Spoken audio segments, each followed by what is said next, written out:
디너쇼 아니죠. 점심 먹고 디저트쇼 역사 특강 이순신의 바다.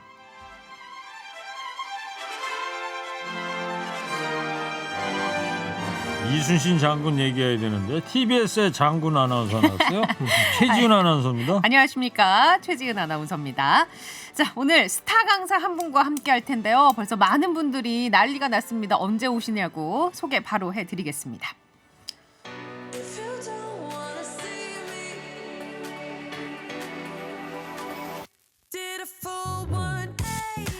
고등학교 교사로 역사를 가르치기 시작해 현재는 수험생들을 위한 한국사를 가르치고 계시고요. 역사 채널을 운영하는 유튜버로도 활동 중입니다.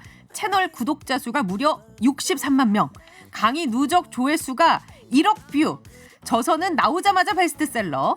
자, 역사를 가장 역사답게 가르치는 스타 강사, 역사 바로잡기 연구소의 황현필 소장님과 함께합니다. 어서 오세요. 안녕하세요. 오랜만입니다. 아이고 진짜 오랜만이에요. 얼마 만에 나왔어요? 1년 조금 넘은 것 같습니다. 청취자분들께 인사 말씀. 너무 오랜만에 나와서 죄송하고 개인적으로 이렇게 이순신의 바다 집필하느라 방송 활동을 도저히 할 수 없었다는 양해 말씀 부탁드리겠습니다. 네, 지금 이순신의 바다 오. 아주 두꺼운 책. 야. 조금 때 이 책 얘기해보고 허리케인 라디오 월간 역사 특강에서 강사계 짐 캐리 예. 한 캐리로 좀 저희 코너에서 활동해 주셨는데 청취자들이 한 캐리 또 언제 나오냐고 많이들 찾으셨는데 지금 나오니까 야 소개 좀 해주세요. 몇 분만. 천사진이님 황쌤 언제 나오나요? 아까 전부터 주고 계시고 윤세호님 황현필쌤 보러 왔습니다. 오셨다 우유빛깔 황현필 황쌤 멋지다. 8300번님 처음 들어봅니다. 유튜브 구독했습니다. 황현필쌤 출연하신다고 해서 여기 울산에서 허리케인 라디오를 처음 듣고 계시다고 예, 문자 그래요. 주셨어요. 진짜 1년 만에 황현필 쌤 제가 직접 보는 건데 예. 진짜 멋있어졌다 더. 더 뭐 진짜로요? 네. 저 많이 늙었을 텐데. 아니요. 아니 앵커님께서 그대로신데요. 두 분 왜 이러십니까? 아나운서님이 멋있어졌어. 책 이렇게 사진을 보시고 사진하고 조금 다른데 그렇게 이야기해요. 아니 우리가 무슨 소리 있어? 역사 왜곡도 바로 잡아야 하지만 이렇게 실물 보고 왜곡하시고 이러면 넣어보세요. 예? 진행하세요. 알겠습니다. 자, 이순신의 바다라는 책을 내셨고 역사 바로잡기 연구소를 얼마 전에 새로 만드셨다고요? 작년 3월쯤에 예. 실은 좀 조심스럽긴 합니다만 강단 사학자님들께서 너무 조심스럽게 올바른 목소리를 내주시지 않으시니 이건 내가 총대를 매야 되겠다라고 해서 역사 왜곡 바로잡기 연구소로 가려다가 예. 이 왜곡이라고 하면 너무 좀 이렇게 적을 만드는 것 같아서 역사를 올바르게 알리자. 특히 예. 지금 약간 보수층에서 특히 좀 젊은 친구들 소위 일베라고 하는 친구들부터 네네. 역사를 잘못 알고 있는 측면들이 많습니다. 그래서 그런 것들을 하나하나 깨나가기 위해서 좀 준비하고 있는 단체고 많은 선생님들께서 좀 함께 참여해 주시고 응원해 주셔서 지금 좀 뭔가 좀 크게 준비하고 있습니다. 워낙 요새 정보가 막 파편화되고 예. 잘못된 정보를 취득하는 분들이 많으셔서 특히나 역사와 관련해서는 뿌리를 제대로 세워주시리라고 믿습니다. 아까 역사 잘 모르신다고 말씀하셨고 아까 본부 스튜디오 보통이 창문 넣어버리면 아니시네요. 열심히 우와. 배우던데. 지금 제가 여쭤본 거는 어머 이 책 만드는데 돈 많이 들었겠어요.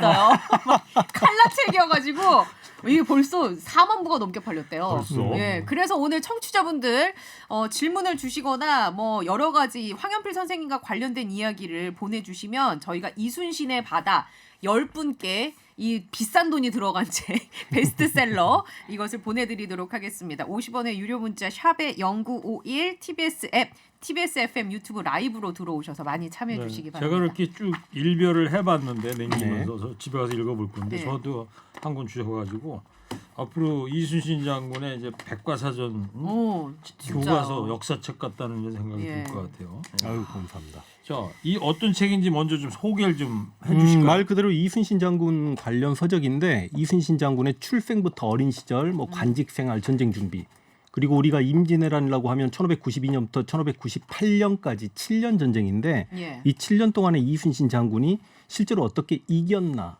그 전투 상황을 일일이 다 설명한 책이고 이순신 장군의 죽음과 그 이후 상황까지 이렇게 다룬 책이기 때문에 그리고 또 이순신 장군뿐만이 아니라 임진왜란 전반에 대한 설명도 예. 깃들여져 있어서 아마 임진왜란과 이순신 장군을 한꺼번에 공부할 수 있는 네. 그리고 소설책이 아니고 역사서이긴 합니다만 야 이거 재밌을 겁니다. 오. 굉장히 재밌을 거고 잘 읽힐 거고 예. 거의 책을 사신 분들이 하루 만에 다 읽으셨다라고들 예. 많이 근데 이야기하시고 컬러로도 있고 그래가지고 종이 더 질도 좋아요. 저는 가동력이 개인적으로 높을 한 예. 5번 정도는 울컥하게끔 만들려고 생각하고 썼고 저도 책을 쓰면서 상당히 울컥했거든요. 예. 근데 보통 2번, 3번 정도 울컥하시다고 이야기하시더라고요. 문체도 보니까 대화체가 많이 있어서 네, 맞습니다. 몰입을 하게 되겠더라고요. 근데 이제 궁금해지는 게 역사적 네. 인물은 굉장히 많이 있잖아요. 네. 그 중에서 왜 유독 이순신 장군을 선택을 하셨을까? 제가 개인적으로 이제 유튜브 영상 중에 임진왜란사를 65편을 촬영을 했는데요. 그게 이제 가장 반응이 뜨거웠습니다. 그리고 당연히 임진왜란사를 강의하다 보면 이순신 장군이 주인공일 수밖에 없는데 계산해 보니까 이순신 장군 영상이 26편 정도가 나왔더라고요. 네.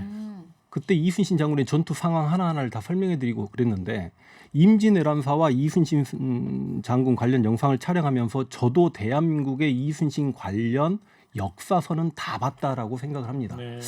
그런데 일단 그 선배 역사가들이 이순신 장군에 대해서 그렇게 연구해 주셨기 때문에 저 같은 후학들이 공부할 수 있는 부분에 대해서 너무너무 감사드리는데 이렇게 이순신 관련 설을 쓰시는 분들이 조금 어르신들인 경우가 많아요. 예. 그래서 일반인들이 보았을 때 쉽고 모든 전투에서 어떻게 이겼고를 명확히 알려주는 그런 이순신 책이 없구나라는 생각이 들었습니다. 예. 그래서 이 작업을 제가 해야 되겠다라고 생각을 했고 그래서 조금 고생해서 이렇게 책이 그리고 나오게 여기 됩니다. 일러두개에도 이렇게 써 있네. 이 책은 난중일기, 이충무공 전서, 이충무공 행록, 징비록 등과 여러 논문들을 참고하여 집필했다. 예. 자, 오늘 강의에서는 이순신 장군과 관련된 어떤 이야기를 중점적으로 들려주실 거예요? 물어보시면 물어보는 대로 네. 한번 이야기해 볼 수 있도록 하겠습니다.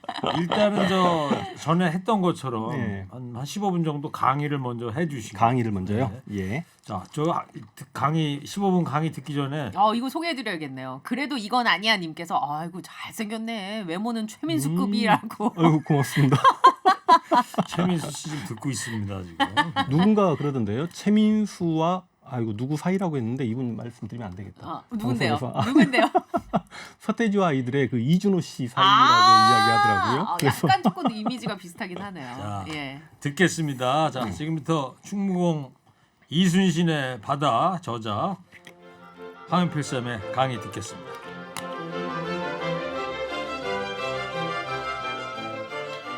자, 역사를 가장 역사답게 가르친다고 자부하는 황현필입니다.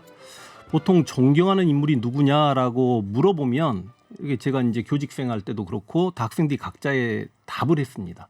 근데 생각보다 이순신 장군을 존경한다는 학생들과 젊은 분들이 생각보다 안 계시더라고요. 근데 저는 개인적으로 이순신 장군을 참 많이 존경해 왔고 또 임진왜란사 강의하는 중에 이순신 장군을 정말 진심으로 존경하게 됐습니다. 그래서 왜 이순신 장군이 그렇게 대단한가? 제가 이순신 장군 관련 영상만 26개를 촬영했는데 그게 20분짜리 강의로 하면 엄청나게 긴 시간이죠. 근데 지금 15분 주어진 시간 동안 간략하게 한번 이야기해 볼 수 있도록 하겠습니다. 이순신 장군이 일반적으로 23번 싸워서 23번 다 이겼다라고 이야기하죠. 무슨 전투가 무슨 권투 선수도 아니고 전적이 어떻게 23전 23승이란 말입니까? 그것도 23번의 전투는 전부 다 KO승입니다. 그러니까 우리가 전쟁의 영웅들 뭐 그렇게 평가받는 알렉산더 대왕, 네. 징기스칸, 뭐 나폴레옹, 제갈량도 전투에서는 한 번씩 패배를 한단 말이죠. 근데 이순신은 단 한 번도 전투에서 패한 적이 없다. 백전백승을 했다. 그리고 거북선이라는 배를 만들었습니다. 저는 이 각 나라를 대표하는 역사적 상징물이 있잖아요. 프랑스에 가면 에펠탑이 있고 예. 미국에 가면 뭐 자유여신상이 있고 브라질 뭐 리오데자네이로 가면 예수상도 있고 그렇죠. 중국 가면 만리장성이 있고 일본 오사카성이 있고 뭐 스페인은 투가 있고 뭐 노르웨이는 바이킹이 있고 근데 과연 외국인들에게 대한민국 하면 떠오르는 그런 상징적인 역사물 뭐라고 해야 됩니까? 그런 게 존재하냐라고 했을 때 저는 거북선을 볼 때마다 솔직히 감탄하거든요. 네. 저게 실전에서 사용되었던 배란 말인가? 저런 배가 실제로 사용되었단 말인가? 그래서 저는 개인적으로 이 거북선이 상징적인 대한민국의 상징물이 돼야 된다고 생각해서 웃는 말로 이렇게 많이 이야기하거든요. 인천공항도 실은 거북선 모양이어야 했고 올림픽을 우리가 동계하계를 다 치렀는데 왜 마스코트가 호돌이냐 호랑이 한 마리도 안 사는데 거북이였어야 했다. 그렇군요. 예, 폐막식에 막 거북선 나와가지고. 예. 근데 이런 배를 실제 만들어낸 분이라는 것도 또 너무 놀라운 이야기고. 그것도 그 오래 전에. 그렇죠. 예. 근데 더 놀라운 이야기 해드릴까요? 임진왜란이 1592년 4월 13일 날 발발합니다. 근데 거북선을 만들어내시고 거북선 진수식이라고 이야기하죠. 거북선이 실제 전장에서 사용이 가능한 배인가 모의 훈련 이 훈련을 했던 게 임진왜란 발발하기 하루 전날인 4월 12일입니다. 아 그래요? 예. 그리고 이제 일반인들이 조금 이게 얼마나 큰 위대한 작업인가를 많이 모르시는데 난중일기를 쓰셨어요. 이 난중일기는 세계 기록 유산입니다. 아니 그러니까 임진왜란 때 그 많은 조선인들이 있었는데 실은 전쟁에서 가장 바쁜 이순신 장군께서 이 난중일기를 썼고 임진왜란 관련 세계 뭐 기록물라고 해봐야 우리나라나 조선이나 명나라 정도만 가지고 있겠습니다만 이게 세계 기록 유산입니다. 그러니까 유네스코 문화유산 중에 세계 기록 유산으로 일반적으로 인정된 것들은 국가 차원에서 만들어낸 것들이 많거든요. 뭐 예. 팔만대장경이라든지 조선왕조 실록이라든지 승정원 일기라든지. 그렇죠. 근데 개인의 창작물로는 허준의 동의보감 같은 경우도 국가 차원에서 여러 의사들이 모여서 네. 만든 거고 저는 이순신의 난중일기와 정조의 개인일기 일성록 정도라고 보기 때문에 이 난중일기를 써낸 것도 또 너무 대단하신 거고 그 날을 통해. 그렇죠. 문학적으로도 정말 위대한 역할을 해주셨다. 그리고 전쟁 중에 이순신 장군을 들여다보면 굉장히 아픔이 많습니다. 전쟁 중에 어머님이 너무너무 슬프게 돌아가십니다. 그러니까 파직당에서 서울에 끌려 올라가서 감옥에서 옥살이를 하고 있는 아들을 보시겠다고 80세 노모께서 여수에서 배를 타고 올라오시다 그 뱃길에 돌아가시거든요. 그래요? 그리고 또 명량에서 이순신 장군이 승리하고 난 다음에 그 이순신 장군에 대한 복수로 일본군들이 이순신 장군의 고향 아산을 공격합니다. 그래서 셋째 아들이 일본군의 칼에 또 죽음을 맞이해요. 그래서 전쟁 기간 그 7년 동안의 여러 가지 슬픔들 그리고 또 옆에는 이순신 장군을 그렇게 힘들게 했던 선조가 있었고 왕 또 옆에는 이순신 장군을 시기 질투했던 빌런 원균이 있었고 그때 파직당하고 백의종군 당하고 완전히 붕괴되어 버린 조선 수군을 다시 삼도 수군 통제사가 돼서 재건해내고 도저히 이기기 어려웠던 명량에서 다시 승리를 해내고 또 그렇게 해서 잘 싸워가다가 마지막 전투 노량에서 또 그렇게 돌아가신단 말이죠. 그래서 이거는 만약에 어떤 소설가가 이순신을 주제로 우리가 알고 있는 이순신 장군을 소설 속의 가상인물로 만들어내도 야 이건 너무했다라고 소설가가 욕을 얻어먹을 정도의 그 인물이 실존했고 그런 이야기들이 실제로 역사적 사실이니 이런 이순신 장군을 우리가 어떻게 존경하지 않을 수 있냐.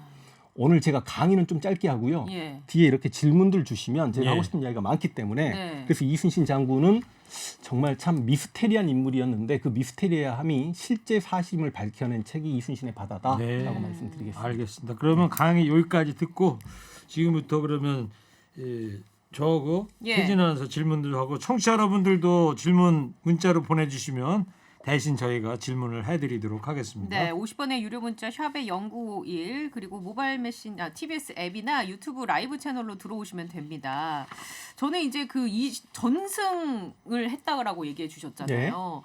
이게 뭐 많은 이유가 있겠습니다만 네. 전승을 할 수 있었던 가장 큰 이유 어디서 찾을 수 있을까요? 아까 거북선이 임진왜란 발발하기 하루 전날 만들어졌다라고 예. 했잖아요. 그것도 참 드라마틱하긴 그래서 해요. 실은 저는 그 얘기는 전 처음 알았어 오늘. 네. 예. 저는 이순신 장군을 보면 이게 소설 속의 주인공인가 혹은 그러니까요. 이렇게까지 완벽하게 승리를 해내나 외계인인가 심지어는 무슨 생각까지 했냐면 임진왜란 때 이순신 장군이 안 계셨으면 분명히 일본에게 조선은 지배당했을 거고 일제 통치가 한 300년 일치가 왔겠죠. 그래서 네. 만약에 지금까지 일본의 식민 통치를 받고 있는데 뭔가 역사를 바꾸고자 먼 미래에서 타임머신을 타고 이순신이라는 인물을 1592년 무렵으로 보낸 거 아닌가. 그렇게 생각할 정도로. 예, 그 정도로 좀 아이러니한 인물이었는데 이제 공부를 하다 보니까 만약에 진짜 이순신 장군이 미래에서 타임머신 타고 오신 분이 아니라면 참 준비성이 그 철두철미함이 대단하셨다.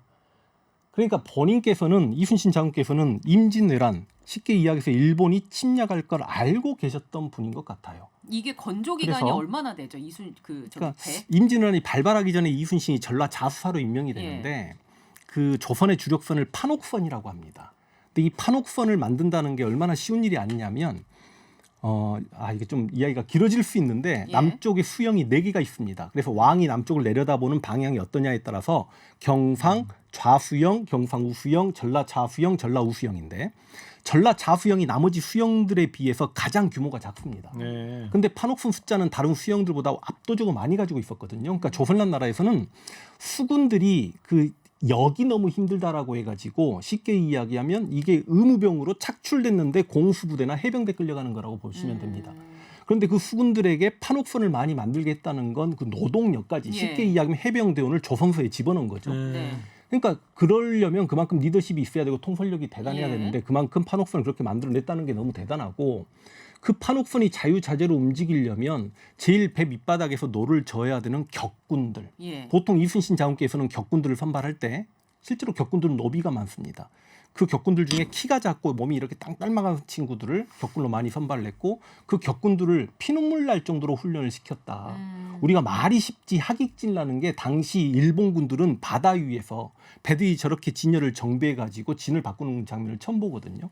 그런데 그 정도면 말이 우리가 하객진 참 아름다워라고 생각하지만 그 하객진을 전개하기 위해서 얼마나 많은 격군들이 피땀을 흘렸는가 학의 날개가 그렇죠. 생각을 해봐야 되고 또 가판위에서 이제 싸우는 사람들을 뭐 사수 혹은 사부라고 하는데 임진왜란 발발하기 이전 1591년에는 이순신이 어떻게 훈련을 시켰다는 기록이 없지만 1592년 임진년 기록을 보면 임진왜란이 발발하는 게 4월 13일인데 1월 1일부터 4월 13일까지 전라자수영에는 활 쏘기 대회만 100번이 열립니다. 다 그게 훈련의 일종이었던 그렇죠. 거죠. 그러니까 전라자수영 수군들은 기본적으로 활을 잘 쏘려면 이렇게 활을 잡는 만약에 오른손잡이라면 왼팔의 근육과 손가락의 힘과 여기 코어 근육이 다 발달해야 되는데 그만큼 전라자수영 수군들이 활을 잘 쏘았다. 그리고 바다에 대한 공포감이 없었을 거다. 당연히 수영도 잘할 거고.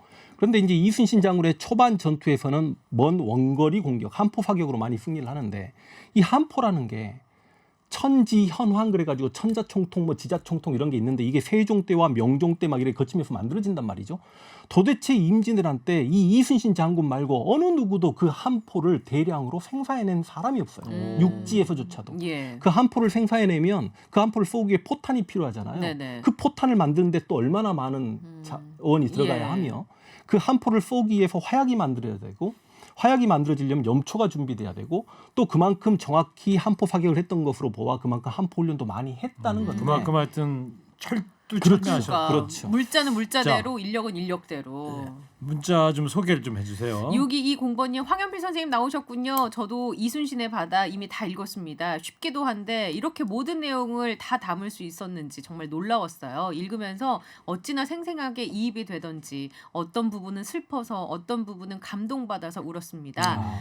예, 이런 멋진 책을 써주셔서 정말 감사합니다. 예. 아유, 고맙습니다. 저도 집에 가서 바로 읽어봐야 되겠네. 예. 5804번님이 질문을 주셨어요. 이순신 장군의 멘토나 스승에 대한 기록은 없는지.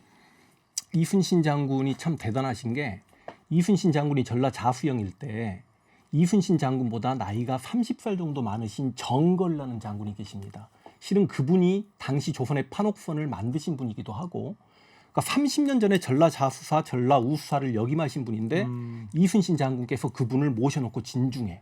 두 분 다 대단하신 거죠. 쉽게 이야기하면 검찰총장이 30년 전에 검찰총장 선배를 모셔다 놓고 자신의 고문으로 두고 있는 겁니다. 이미 은퇴한 그렇죠. 선배를. 그러니까 그게 정걸 장군인데 네. 새까만 후배가 도와달라니까 정걸 장군이 도와주신 것도 너무 대단하고 그렇게 30년 이상 그러니까 당시 정걸 장군이 나이가 70이 넘으셨습니다. 이순신 장군이 임진왜란 때 48세셨고 제 기억으로 정걸 장군이 아마 77, 8세 정도 되셨을 겁니다. 그 노익장을 이끌고 와서 도와주시는데 저 판옥선 만드는. 그렇죠. 그러니까 거의 그 이순신 장군이 정걸 장군을 거의 스승으로 삼았다라고 예. 생각하시면 이순신 되고 장군이 혼자서 판옥선을 만드신 건 아니구나 그러니까. 그럼 상당히 많이 도움을 받으셨을 받았겠죠. 겁니다. 주변에. 예, 그래서 이제 나중에 임진왜란 때 그 연세가 드신 정걸 장군을 충청도 수사로 추천을 하게 되고 실제로 이제 우리가 행주대첩에서 권율 장군이 예. 승리했다는 거 알고 계시겠지만 실은 행주성이 완전히 고립돼가지고 무기가 다 활이 떨어졌을 때 당시 정걸 장군이 충청도 수군을 이끌고 한강까지 타고 들어와가지고 화살을 행주성에 전달해줬기 때문에 행주성에 승리할 수 있었거든요. 그 연세에. 그렇죠. 예. 그래서 실은 그때 일본군들이 깜짝 놀라서 행주성을 이렇게 포위를 풀었던 이유가 뭐냐면 한강에 조선의 판옥선이 올라오니 저거 이순신의 배다라고 얼마나 놀랬겠는지 한번 생각을 해보십시오. 예. 그래서 전장에서 정걸 장군이 이제 은퇴하시고 노안으로 돌아가시게 되는데 정걸 장군의 아들과 손자 역시 전장에서 다 죽습니다. 그래서 그런 정걸 그러니까 우리가 삼국지의 황충 장군은 많이 아는데 왜 우리 조선의 정걸 장군은 모르느냐 좀 아쉬움이 있죠. 이순신 장군의 멘토나 스승은 멘토였습니다. 정걸 장군이다. 예, 예. 그리고 이순신이 노량해전에서 죽을 생각으로 갑옷을 제대로 갖춰 입지 않았다라는 설이 있는데 이에 대해서는 어떻게 생각하십니까? 아 이거 지금 생방송인데 그냥 막 바로바로 이렇게 예. 질문해 주시는 거잖아요. 실시간으로 부담되시겠어. 필터링 없이. 아 근데 모니터를 이제- 옆으로 좀 돌려서 미리 좀 읽어보게. 이순신 장군의 자살설이 있어요. 근데 왜 그 예전에 불멸의 이순신 네, 드라마를 드라마. 보셨겠지만 노량해전에서 이순신 장군이 갑옷을 벗고 음. 직접 총을 막는 장면이 나옵니다. 근데 왜 자살설 이야기가 나오냐면 실제로 이제 이순신 장군을 존경하고 모셨던 부장이라든지 굉장히 유명했던 역사적 인물들이 이순신이 죽기로 마음을 먹었다. 당시 명나라 장수 진린 장군의 글도 그렇고 그런 글들이 있어서 그렇기도 합니다만 이순신은 선조의 사람 됨됨이를 알아요. 그러니까 이순신은 벌써 반역죄로 파직당했고 고문까지 당했던 경험이 있는 인물인데 내가 전쟁이 끝나면 저 시기 질투가 많은 임금 선조가 나를 불러서 다시 나에게 그렇게 고문을 가할 거라는 거 알아요. 근데 개인적으로 자신의 목숨도 중요하고 자신의 몸 건강도 중요하겠지만 이순신 장군이 다시 끌려가서 고초를 당하게 되면 조선시대는 연좌제가 있었기 때문에 아, 자기 자식까지. 그렇죠. 이순신 장군과 목숨을 걸고 싸웠던 모든 부하 장수들이 전부 다 네. 반역자의 부하가 되는 거고 이순신 장군의 가족들까지 전부 다 고초를 입을 수밖에 없는 상황이니 이순신 장군이 나 혼자 그냥 죽어버리겠다라고 하면서 갑옷을 벗고 조총을 맞았다는 설이 자살설이고 예. 은둔설은 이게 누구나 다 이순신 장군을 좋아하다 보니까 아니 그 전쟁의 영웅이 왜 하필 마지막 전투 노량해전에서 승리하고 돌아가신단 말이냐. 그게 너무 분하잖아요. 좀 노후를 어디서 손자 손녀 키우면서 즐겁게 보내고 가셨어도 너무 그분의 삶이 예. 가슴 아픈데 그래서 은둔설이 나오지 않나라는 생각도 합니다만 실제로 이제 이순신 장군의 묘가 15년 이후에 가족들에 의해서 이장이 됩니다. 그 15년의 터울이 좀 애매하다. 혹시 이순신 장군이 어디선가 숨어 사셨고 그 15년 15년 후에 기간 동안 돌아가시니까 예. 이장하는 척하면서 묘를 따로 쓰지 않았을까라는 그런 주장들이 있긴 있는데 제가 오늘 여기서 확실하게 말씀드리면 그냥 노량해전에서 이순신 장군은 100% 전사가 맞습니다. 네. 왜 맞냐면 이순신 장군처럼 당시 구국의 영웅이고 당시 군졸들 이순신 장군이 돌아가셨을 때 명나라 뭐 군인들까지 다 울었거든요. 근데 그 정도 영웅이 돌아가시는데 우리 아버지들이 돌아가실 때도 염이라는 걸 하잖아요. 예. 예. 제가 이순신 장군의 부하고 당시 명나라 총사령관 진린 장군이나 이런 분들이 이순신 장군의 시신을 안 보았을 리가 없다고 생각합니다. 네. 저부터 안 믿었을 거예요. 내가 부하장수면 도대체 장군님 시신 그러겠죠. 어딨냐. 다 보았을 거고 이 자살설을 정말 믿기 어려운 이유가 뭐냐면 이순신 장군은 자기 옆에 사람들을 정말 아꼈습니다. 그러니까 예. 기본적으로 이순신 장군은 사람에 대한 사랑이 있었던 사람이고 애민의 마음이 있었던 사람인데 이순신 장군의 대장선에는 아들과 조카가 함께 타 있었습니다. 그리고 이순신 장군을 얼마든지 이순신 장군을 대신 총을 맞아줄 송희립 같은 부장들이 부하도 함께 있고. 있었는데 이순신 장군이 갑옷을 벗고 조총을 쏠 사정거리 안에 들어가서 나를 쏘거라. 근데 내가 만약에 총 맞을 위기가 닥치면 아들과 조카가 아버님하고 이렇게 보호하다가 대신 맞을 수도 있는데 이순신이 그런 희생을 강요하면서 죽었다는 건 또 말도 안 된다. 알겠습니다. 예. 예. 하고 싶은 이순신 얘기가 장군의 많은데. 자살설은 말이 안 된다. 네, 네, 그리고 이제 은둔설도 아니다. 이순신 장군의 예. 시신이 올라갈 때 전 백성들이 함께 웁니다. 그래서 그 쉽게 이야기하면 이순신 장군의 시신이 사람들에 막혀서 올라가지 못할 정도고 당시 유생들은 글을 지었고 승려들은 이렇게 제를 올리고 그렇게 했는데 이순신 장군이 조선의 전 백성들을 속였을 리가 없다. 또 하나 만약에 진짜 이순신 장군이 은둔을 했더라면 아, 그 시기 질투 많고 이순신에게 위기감을 느끼고 있었던 선조가 그 어디서든 이순신을 찾아냈을 거다. 찾아내지 않았을 리가 없다. 소식이 어떻게든 15년 동안이면 짧은 그래서 기간이 아니니까. 노량해전에서 예. 장렬히 싸우다가 전사하셨다. 이게 어떤 상황이냐면 노량해전에서 보면 남해도라는 섬을 돌아갈 때 관음포라고 해가지고 일본군들이 도망치는 과정인데 그게 어두운 때 보면 바다입니다. 예. 근데 이게 쭉 들어간 포구인 거죠. 그러니까 이순신 장군은 꿈에도 그리는 상황을 만들어 놓은 거예요. 그러니까 노량해전이 슬픈 해전인 게 뭐냐면 일본군은 그냥 우리 살아서 일본으로 돌아갈 수 있도록만 해주라. 근데 이순신 장군은 우리 안 싫다. 된다. 너희 다 죽이겠다. 너희가 우리 영토를 이렇게 침략했으니 너희가 그만큼 대가를 치러라. 그러니까 쉽게 이해하면 당시 조선은 한 명의 일본군이라도 더 싸우고자 더 죽이고자 했던 전투고 일본군은 도망가고자 했던 전투가 노량해전인데 그 관음포에 일본군 외선 수백 척을 몰아넣고 이순신 장군 입장에서는 꿈에도 그리는 그 상황인데 거기서 실제로 죽는다? 자살한다? 은둔한다? 이순신 장군 배가 가장 선두에 서서 싸우다 보니 살아남기 위해 어쩔 수 없이 돌격해야 됐던 알겠습니다. 그 과정에서 총에 맞았다. 자, 이 청취자 질문에 예. 간결하게 말씀해 주신다는데 10분 걸렸어 벌써. 아, 근데 시간 가는 줄 지금 모르겠네요. 질문 많이 예. 들어오고요. 지금 또 진짜 간결하게 가야 될 것 예. 같아요. 이제 우상향 불기둥님께서 중국에 태어났다면 가히 제갈공명과 자웅을 겨룰만 했다는 정조의 말도 영국의 넬슨 제독과 유일하게 비교할 만한 인물은 이순신밖에 없다는 서양 국가들의 얘기에서도 이순신의 존재가 얼마나 대단한지 느낄 수 있죠라고. 넬슨하고 비교하면 좀 자존심 상하는 게요. 예. 넬슨은 나라가 영국이잖아요. 예. 이순신 나라가 조선이었는데. 그렇죠? 네. 알겠습니다. 6366번님 안녕하세요. 이순신 장군을 원균이 시기 질투했다고 하셨는데 왜 임진란의 1등 공신에 원균도 포함이 됐나요? 선조의 정치적인 의도인가요? 도대체 원균 장군과의 갈등의 원인이 어떤 건가요? 이걸 이야기하면 이것도 한 30분이 걸릴 수 있는데. 지금 13분밖에 안 남았어요. 우리가 그러면 그 원균은 경상 우수사였습니다. 그런데 당시 경상 자수사 박홍과 경상 우수사 원균이 바다에서 일본과 싸울 생각을 하지 못하고 판옥선을 전부 다 자침을 시킵니다. 그리고 수군을 해산시켜 버립니다. 참. 그 그러니까 원균이 힘들게 만든 걸 그렇죠. 없앤다고요? 그래서 당시 최전방의 전라 자수사 이순신이 됐던 거고, 예. 근데 원균이 도망을 치려다가 주변 부하가 이윤용이라는 장수가 이순신에게 도움을 청해라 그래서 이순신이 만났을 때 원균은 판옥선 한 척 가지고 만납니다. 근데 그 판옥선 한 척에도 한 포조차 없습니다. 배의 무게를 가볍게 도망 다니려고. 그러다가 경상우사 이제 수군이 뭐 3척 4척까지 늘어나긴 합니다만 모든 전투는 이순신의 계획하에 이순신의 전라 자수사가 앞장서 싸웠죠. 그런데 이게 이제 무슨 문제가 발생하냐면 이순신 장군이 멋있는 게 뭐냐면 부하들에게 적의 수급을 베지 말게 합니다. 실제로 이게 난중일기도 나오고 굉장히 자주 나옵니다. 왜 왜냐하면 그랬을까요? 게 머리. 당시 수급은 적의 머리인데 이게 제가 요즘 가치로 혼자 그냥 막 계산을 해봤더니 한 1,000만 원 정도가 됩니다. 사람 목 하나가. 그러니까 사람 목 하나가 승진의 승진 자료가 되는 거고 당시 쌀 몇 가마니 가치가 있었기 때문에 실제로 뭐 카레 노래 같은 소설에도 나옵니다만 뭐 죽은 조선인을 목을 잘라서 머리를 밀어서 왜군인 것처럼 하는 경우도 있었겠죠.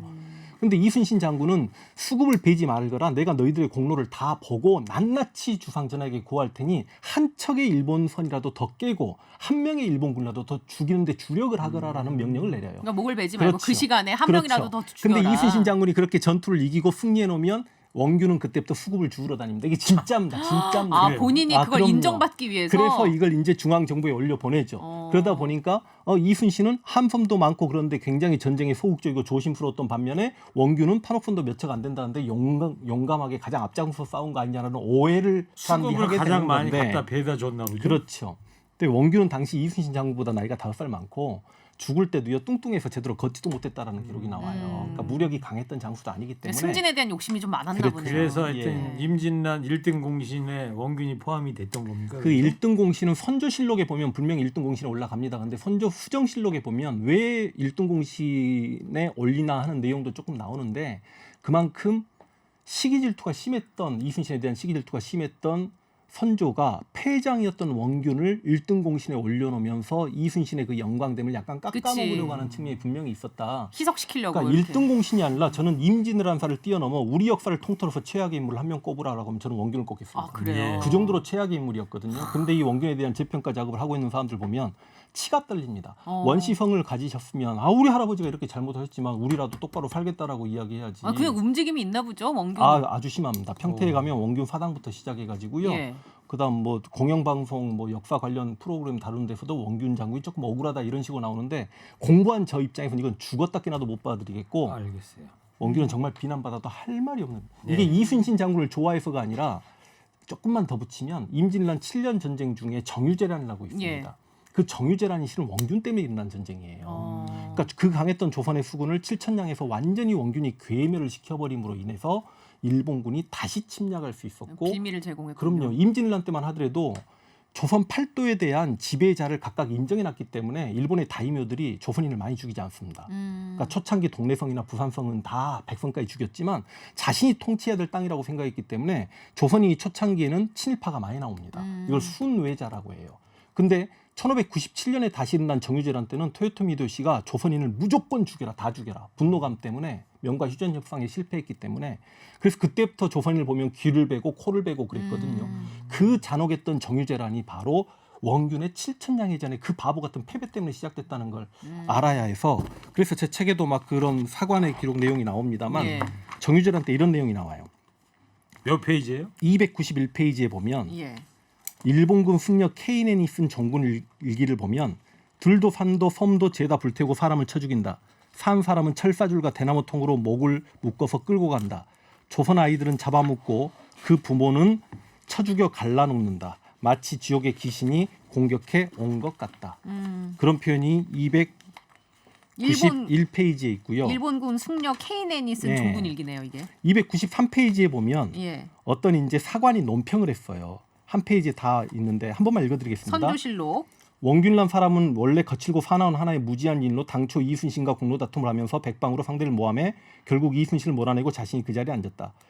겉으로는 일격의 적을 섬멸할 듯 큰 소리를 쳤으나 지혜가 고갈되어 군사가 패하자 배를 버리고 무트로 올라와 사절들이 모두 어육이 되게 만들었으니 그때 그 죄를 누가 책임져야 할 것인가.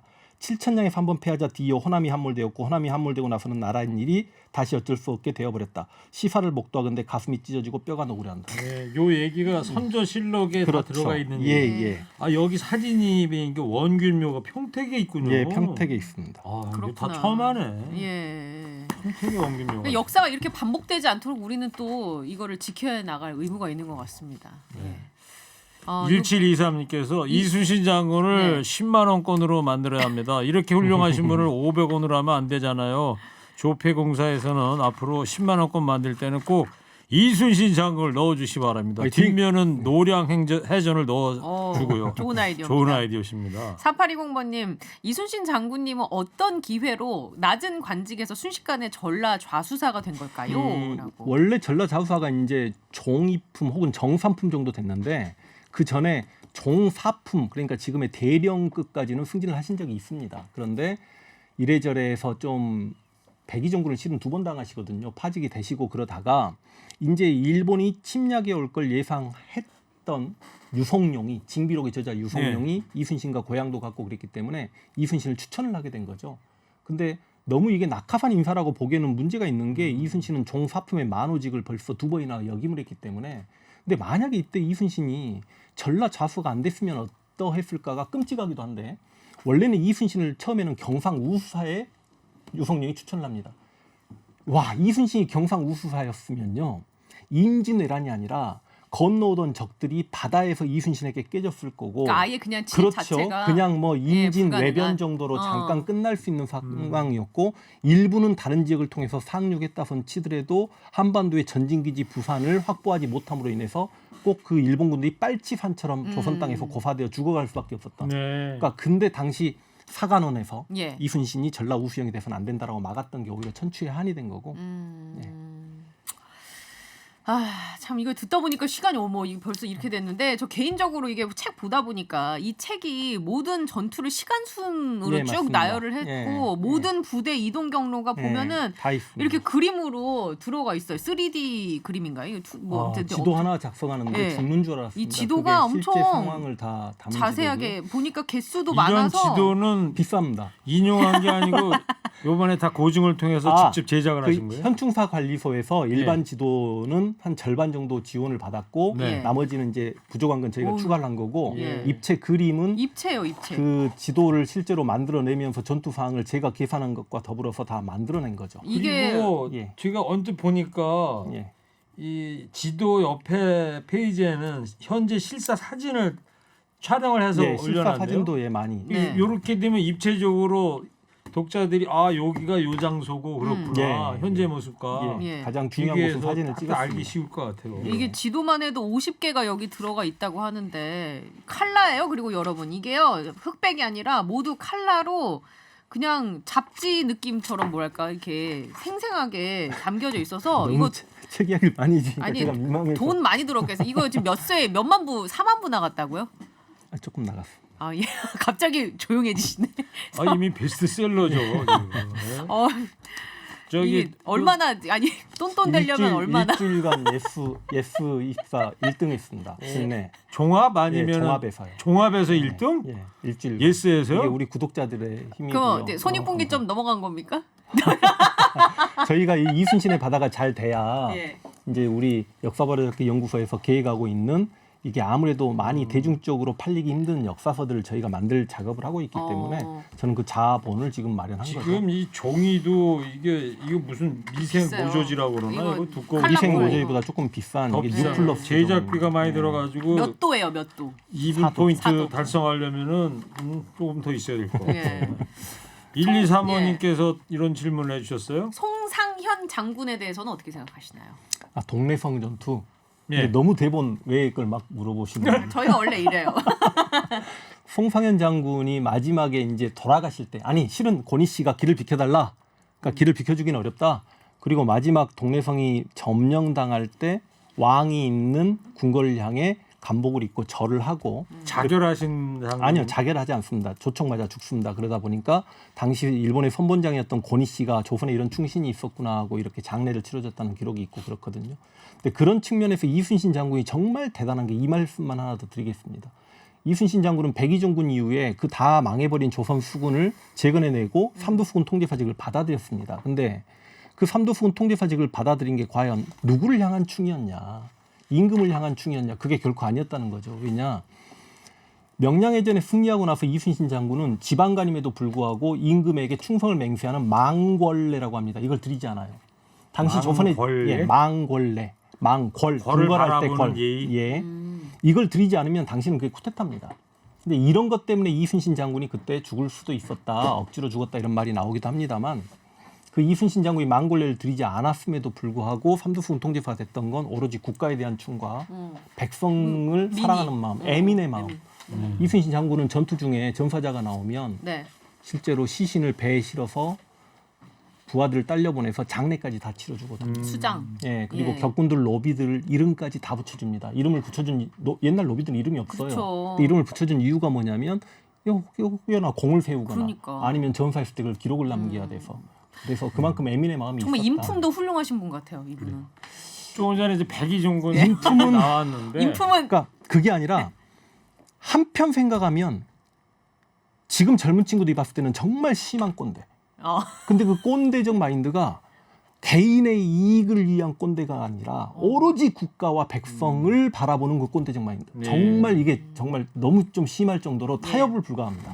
그 조금 전에 백의종군 얘기 나온 김에 요즘 우리 정치권에서도 뭐 하다가 보면 뻑하면 백의종군 백의종군 하겠다고 하겠다. 그러잖아요. 예. 백의종군이 최초의 모델이 이순신 장군 아닙니까? 아니요 원래 조선시대 백의종군이라는 그 말이 전에도 있었는데 있었어요. 워낙 예, 있었어요. 예, 만약에 전장에서 어떤 장수가 조금 실수를 저지르게 되거나 그러면 그 계급장만 떼고 대신 장수 대접은 다 해드립니다. 그리고 전장에 가서 다시 공을 세워서 그 계급장을 다시 받아가거라. 이게 백의종군이라고 합니다. 네, 알겠어요. 4976번님이 급 질문이 있는데 일본 입장에서 볼 때 해군이 약해 승산이 없다면 육군을 통해 해군 기지를 공격할 수 있었을 텐데 그렇게 하지 않은 이유가 무엇일까요? 그렇게 하려고 했죠.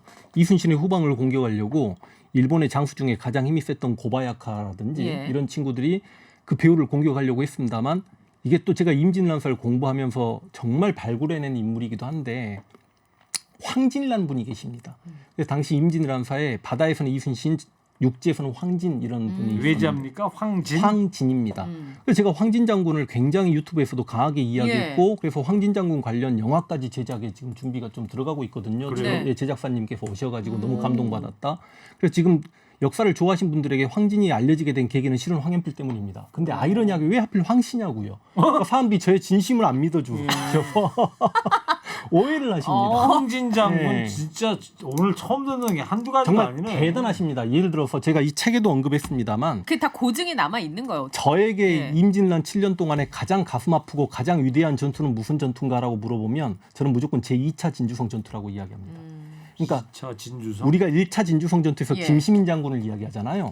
행주대첩은 3만의 왜군이 침략했을 때 1000명 정도 죽이고 한 10시간 정도 막아낸 대첩이고요. 진주대첩은 3만 명의 왜군이 공격했을 때 4일, 5일 정도 막아내고 한 3,000명 정도를 전사시킨 전투였는데 제2차 진주성 전투는 휴전이 됐으나 1차 진주성 전투에서 패배했던 토요토미 히데요시가 열받아가지고 일본의 모든 장수를 총출동시킵니다. 그러니까 일본의 모든 장수가 한 전투에 출동한 게 그때 처음이었는데 그때 예. 10만 병력이 진주성을 침략해 옵니다. 네. 10만 병력이 침략해 오니까 명나라군도 진주성을 포기하고요. 그 유명한 권율 장군, 예. 곽재우 다 진주성을 포기합니다.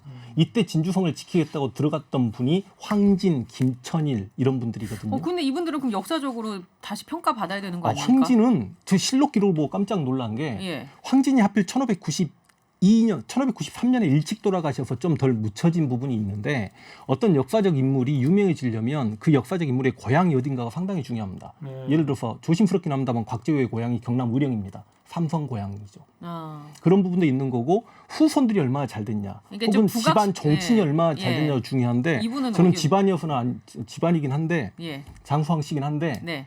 그래서가 아니고 예. 전 진짜 황진 장군 같은 분은 알려져야 된다. 어. 그러니까 황진 장군이 죽었을 때 실록에 이런 기록을 보고 깜짝 놀랐습니다.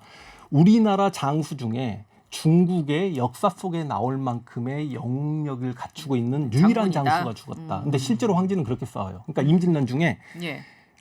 일본인들 스스로 자신들이 7년 전쟁 중에 가장 큰 패배는 이치 전투라고 합니다.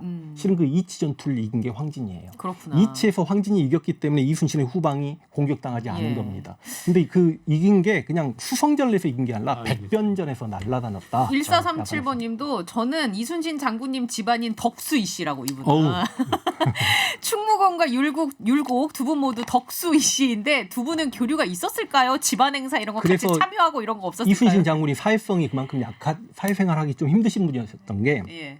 당시 이조 판사였던 제 책에도 이런 내용이 있습니다. 네. 이조 판사였던 율곡 이이가 자신의 삼촌뻘인데 나이는 자기보다 9살인가 어렸던 이순신을 한번 만나자고 유성룡에게 이야기를 합니다. 예.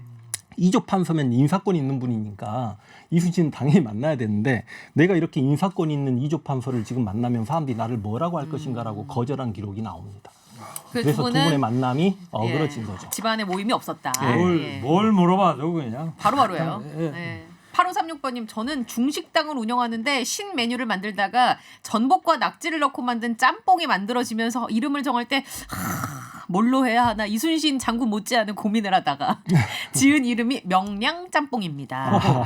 히트 메뉴 중 하나인데 손님들이 짬뽕 드실 때 명량해전에 그 명량이냐며 질문하시고 하는데 손님들이 참 좋아하시는 이름이라고 강의 감사합니다라고. 스토리텔링이 되는 메뉴를 딱 정하셨네. 저 오늘 짬뽕 명량 먹었는데. 짬뽕. 예. 오. 명량 짬뽕 맛있겠네요. 좋습니다. 예. 명량 소주 뭐 이런 건 없나? 그거는 글쎄요. 없네요. 명량 소주. 네? 너무 거북하네요. 소주 이름이 또. 자, 예. 자 오늘 저 황현필 선생님 좀 강의 좀 재밌게 잘 들었고요. 네.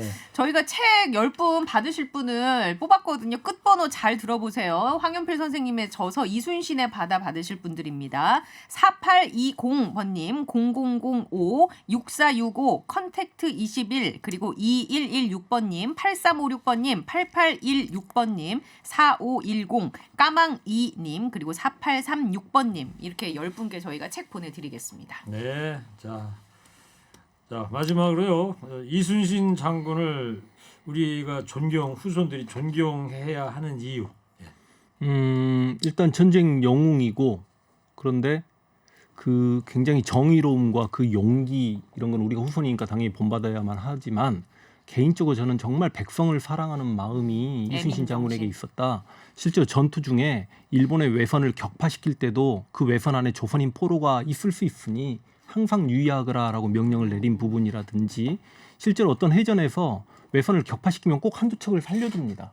살려둔 이유가 뭐냐면 일본군들이 육지로 도망을 치게 되면 패배에 대한 분노감으로 조선인들을 학살하고 사륙할 게 두려워서 한두 척을 살려두면 당연히 배로 부산까지 피난 가는 게 일본군이 빠르기 때문에 어두워서 새벽이 되면 배 타고 나온단 말이죠. 네. 또 기다렸다 그거를 잡고 그러는 과정들 모든 전투 상황마다 백성들의 안위를 항상 살폈던 이게 진짜 웃자고 하는 얘기가 아니라 진짜 그랬었어요. 그러니까 참 대단하셨던 분이다. 예, 알겠습니다. 자, 황현필 쌤의 책 제목을 정확히 알려달라는 문자 많이 보내주시는데요. 여기 이순신의 바다입니다. 부제는 그 바다는 무엇을 삼켰나. 예. 자, 정기적으로 나와주시면 안 되냐는 문자도 왔는데 대답 한번 해주시죠. 예. 예, 웃음으로 대신하는 거예요. 자, 귀한 시간 너무 이렇게 감사합니다. 고맙습니다. 예. 감사합니다. 오늘 아주 소중한 이야기 많이 들었고요. 예. 자, 최지은 아나운서도 네네. 수고했습니다. 자, 저도 여기서 인사드리도록 하겠습니다. 그럼 이만.